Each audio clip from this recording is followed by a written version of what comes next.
So this king that we're talking about, he's reigning over the southern kingdom of Judah. Now, it's an interesting story to get some context before we bring Zephaniah into it. This king, his name was Josiah. Now, Josiah became king at just 8 years old. Could you imagine? 8 years old. And after the assassination of his father, King Amon, who had followed his wicked grandfather, Manasseh, these guys were awful. They did evil in their own eyes. I mean, they were just a mess. And so Josiah's father's assassinated. And in that day, when, the eldest of the line of that king would step in, and this is what happened. And so he's assassinated. Josiah gets put in this position of king, and now he's the king of the most powerful kingdom of that day. And he doesn't have a degree. He can't even grow a beard. He's 8 years old, right? The crown was probably too big for his head. They probably had to go down the dollar store and buy one of those little, things just to get it on him. I mean, this is Josiah, right? 8 years old, ruling the most powerful kingdom of the day. Now, think about this. If you have an 8-year-old, what would it be like if your kid, what if you gave your 8-year-old just control of your home? I mean, that would be, try it. I'd like to hear, actually, if some of you could give that a shot. Report back. That'd be some good sermon material. Because if you really think about this, what would it like to rule a kingdom at 8 years of age? I'm going to guess Josiah's like Netflix all day, right? He's just watching what he wants. I mean, no one's telling him to get off his phone because he's king, right? He's just doing whatever he wants. He controls his schedule, so bedtime is whenever he darn well feels like it, right? This is Josiah's life as an 8-year-old, fully in control. And you're 8, you're the king. Every meal is ice cream and Fruit Loops, right? I mean, this is his life. And what about, can you imagine the royal press conference? Hey, King Josiah, what are your top priorities for national reform? He's like, maybe recess every day and more grape juice at the meetings, that kind of thing. This is where his mind is at, right? That's what he's thinking about. And it's comical, but yet it's deeply powerful when you study and look at the life of Josiah, because despite his age, Josiah didn't just play king. You're going to see as he grew, he began to seek the king of kings. Now, let me just say something to our young people. Our preteens, our student ministries, our teenagers, even our young adults. Listen, God can use you no matter your age.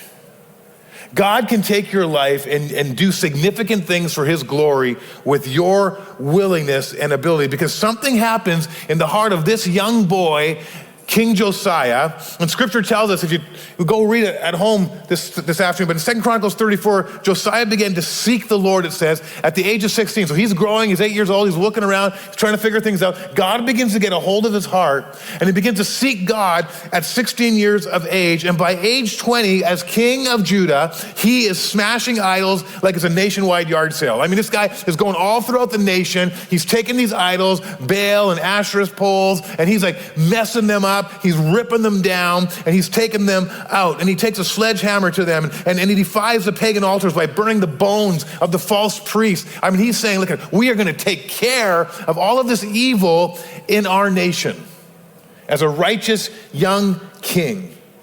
And then at 26, he goes to Jerusalem, which is part of Judah, where the temple is, and the temple has not been used. The temple hasn't even been used. No one's going to the temple to worship. And he says, what we're going to do? We're going to renovate the temple. We're going to put God back at the center of everything. And so they go and they begin to renovate the temple. And as they do, they find the book of the law. And they would believe that this was probably the book of Deuteronomy. And they bring this out, and they bring this book of the law, and they bring it to King Josiah. And they said, look what we found. And he takes it, he opens it, he begins to read this book.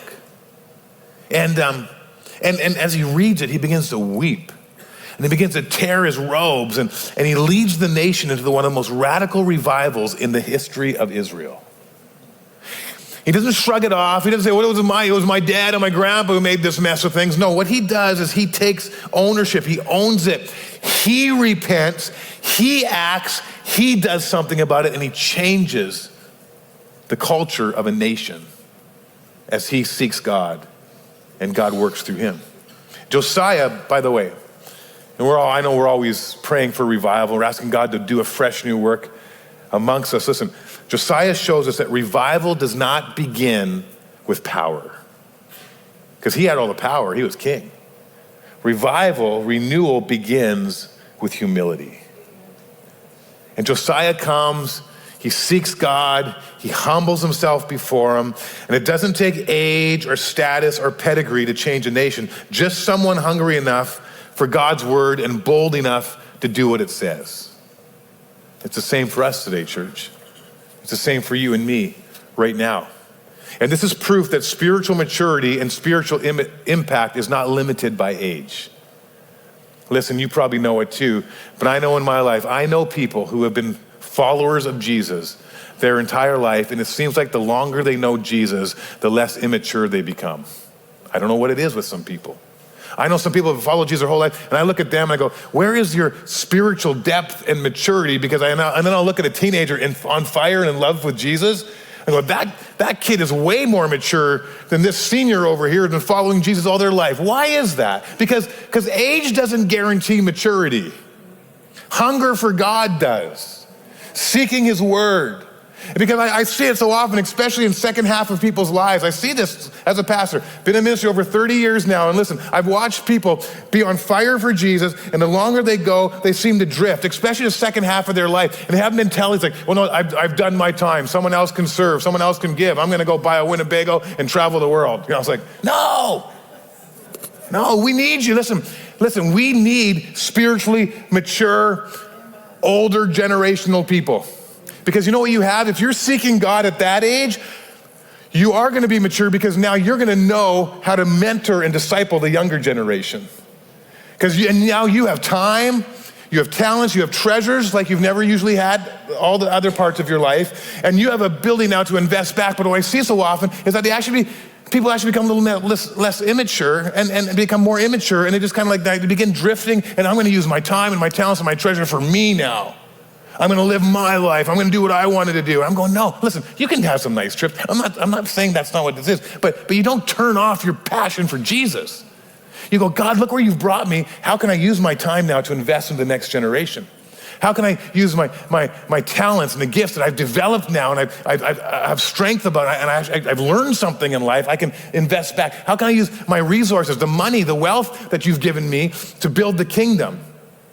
And so listen, you can help the younger generation mature in their faith. But if you don't, you know what? I'm just going to say, all you really need is a hunger for God, and God will mature you. But it's so much more beautiful when the generations come together and commit to one another and help one another grow in their walk with Jesus. But Josiah, he was young, and young people, I want to tell you, listen, God can use you to change your school, your college campus, your workplace. I mean, he can take your life if you would just hunger for him and say, God, help me to hunger and thirst for who you are. Listen, there's a hidden revival right now going on in North America. You know what's happening right now? I didn't tell us in the first service, but you know what's happening right now? I've been reading up on this. There is a movement of young men who are coming back to the church right now. God is raising up young men with a hunger for God. And I'm telling you, if you're a young man in this place, ask God to just fuel that hunger in your life. And young women as well. But it's just interesting to me that young men, God is doing a movement amongst them, and God's doing something in the young men of North America. And I'm just believing that, hey, God, would you do it here as well in our young men and our young women, that you just raise up a generation of young people who get hungry for the things of God, who get serious, as we're going to talk about in a moment, about their relationship with Jesus. And so Josiah models this. He doesn't wait until life slowed down. He doesn't say, once I'm older, I'll do it. No, he said, I'm going to follow God now.